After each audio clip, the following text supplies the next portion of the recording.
There's a guy I know, mid-30s, good job, makes about $100,000 a year. And he told me recently he feels like he's always one unexpected bill away from being in trouble. Not struggling, not behind, just tight all the time. And here's the thing that keeps pulling at me. He's not bad with money. He's not irresponsible. He doesn't have a gambling problem or a spending disorder. He does everything right. He saves, he contributes to his 401k, he doesn't lease Lamborghinis, and he still can't shake that feeling. So I started wondering, what if that feeling isn't a character flaw? What if it's arithmetic? Because $100,000 a year used to mean something very specific. And today, in 2026, it means something completely different. And the real reason isn't what you think. Let me describe your life for a second, or someone very close to it. You bring home somewhere around $6,000 a month after taxes, maybe $6,500 if you're lucky with your withholding. Your mortgage or rent in a city is $2,500. Could be more. That's not extravagant, that's just median now. Car payment? $800. Because a used car in 2024 cost what a new car cost in 2019. Groceries are up, not a little. The USDA tracks this. Food at home costs roughly 25% more than it did 4 years ago. So what used to cost you $600 a month at the grocery store costs $750 now. Same cart, same habits. Insurance, property tax, internet, phone, utilities. None of those are optional. None of them went down. And then there's the retirement contribution, which you're supposed to be making, which you know you need to make. And every month it feels like the most expensive, responsible decision you've ever made. Let me do that math with you. $2,500 mortgage, $800 car, $750 groceries, $400 insurance, $300 utilities, $500 into retirement. You're at $5,250. And you haven't bought clothes. You haven't gone to a restaurant. You haven't fixed the thing in your car that's been making that noise. My name's Robert, and I spend way too much time thinking about money and why people make the financial decisions they do. And what keeps pulling me back to this particular question is $100,000 used to be the finish line. Now it feels like the starting line for stress. Why? Okay, the obvious answer, the one everyone gives. Inflation. Look at this. Graph from 2020 to 2025. From 2020 to 2024, cumulative inflation in the United States ran somewhere between 21 and 23%, depending on the category. Housing closer to 30, cars closer to 35, groceries around 25.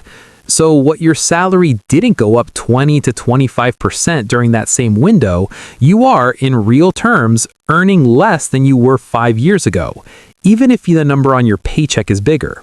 That's real. That's not conspiracy. That's arithmetic. And then there are taxes. At $100,000, you're in the 22% federal bracket. Add state income tax, say 5% if you're in Ohio or Georgia. Add payroll taxes. You're clearing somewhere between 68 and 72 cents of every dollar before you spend a single thing. And then there's the lifestyle creep. You earn more, so you spend slightly more. The apartment gets a little nicer, the car gets a little newer, the vacations go from camping to a hotel. All of that is real. All of that matters. A lot of YouTube videos about this topic stop right there. But here's the thing. But that's not the real problem. Inflation, taxes, lifestyle creep, those are real, but they're symptoms, not the diagnosis. Because people have dealt with inflation before. People have dealt with taxes before. The thing that's different right now, the thing that makes $100,000 feel specifically, structurally insufficient in 2026 is something underneath all of that. And if you leave this video right now, you'll have the common explanation, but you won't have the right one. Here's what I mean. There's a guy named Marcus. This is a composite, pieces of real conversations I've had, but the numbers are real. Marcus is 38, lives outside Atlanta. makes $104,000 as a project manager. He's been doing everything right for 10 years. He maxes his 401k contribution up to the employer match. He has a 3-month emergency fund. He owns a house he bought in 2019, which sounds great until you realize his property tax increased $3,200 since then because of reassessment.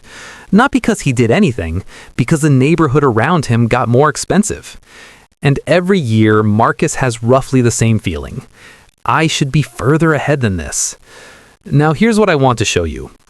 Fixed costs as percentage of take-home 2015 versus 2025. In 2015, someone earning $100,000 spent roughly 45 to 50% of their take-home on what economists call non-discretionary fixed costs: housing, transportation, food, insurance, utilities. In 2025, that same income earner spends between 62 and 70% on those same fixed categories. Watch what happens here. Discretionary shrinkage. That remaining 30 to 38%, that's where you live. That's savings beyond retirement. That's emergencies. That's education. That's any form of wealth building outside of a 401k. And here's my honest admission. I used to think the answer was optimization. Spend less, save more, invest the difference. And look, I'm not going to pretend none of that matters, but when your fixed cost structure consumes 65% of your net income before you decide a single thing, the problem isn't a decision, it's a structure. Here's the contrarian thing I want you to sit with.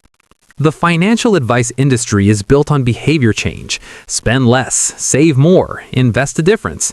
And that advice works. It worked really well when the fixed cost floor was low enough to leave room to maneuver. But when the floor rises, not because of your choices, but because of external cost structures, behavioral fixes hit a ceiling. You can optimize yourself right up to the edge of a structural wall and still not get through it. And this is where everything changes. Remember what I said at the very beginning about the guy who does everything right and still feels one bill away from trouble. Here's what that actually means. Keep this number in mind. 65. That's the approximate percentage of take-home income consumed by fixed costs at $100,000 in a median US metro today.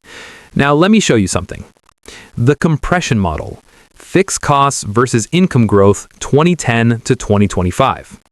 From 2010 to 2020, median wages in the U.S. for college-educated workers grew roughly 18%. During that same window, fixed cost structures, housing, transportation, food, insurance, utilities, grew between 35 and 55% depending on location. That gap, right there, that is the actual story.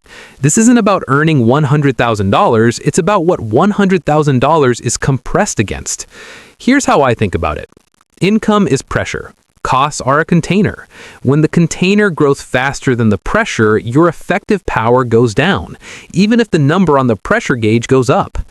$100,000 in 2010 was high pressure in a smaller container. $100,000 in 2026 is the same pressure, bigger container. Short sentences matter here. Same income, more structure holding it, less room. And here's the thing that makes this hard to see clearly. It's not dramatic. You're not going bankrupt. You're not behind on bills.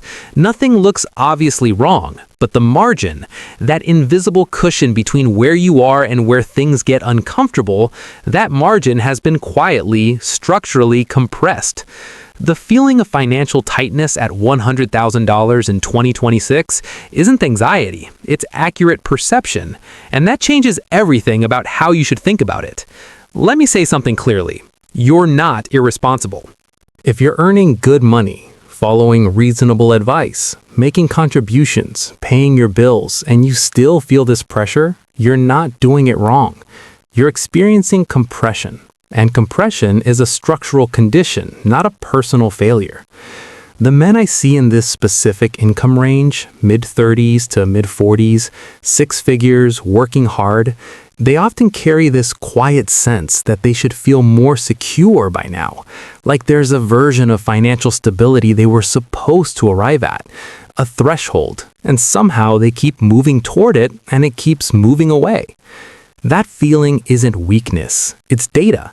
Because the model of financial security that our parents' generation handed us, earn more, spend less, save the difference, retire comfortably, that model was built on a fixed cost floor that no longer exists.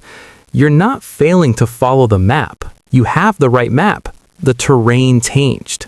Security now isn't just about income level. It's about what percentage of your income you actually control. Fixed costs are what own you. The question isn't how much do you earn, it's how much of what you earn is already spoken for before you make a single decision.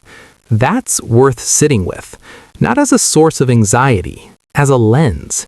Because once you see the compression, once you name it, you stop trying to fix yourself and start asking the right question. We started with a man who does everything right and still feels one bill away from trouble. That's not a character portrait, that's a structural condition. And right now, in 2026, it describes somewhere between 30 and 40% of American households earning $75,000 to $130,000. If there's one practical thing I want you to take from this, calculate your fixed cost percentage. Add up everything that leaves your account before you make a discretionary choice. Mortgage or rent, car, insurance, utilities, groceries, minimum debt obligations, retirement to match. Divide by your monthly take-home. If that number is above 60%, you're not in a behavioral problem. You're in a structural one. And that means behavioral fixes, budgeting apps, cutting coffee, are fine, but they're not the diagnosis. The diagnosis is compression margin. The solution lives at the level of structure, not habit. Income feels powerful until the cost structure around it is larger than the income itself. You're not broke, you're compressed, and those require completely different solutions.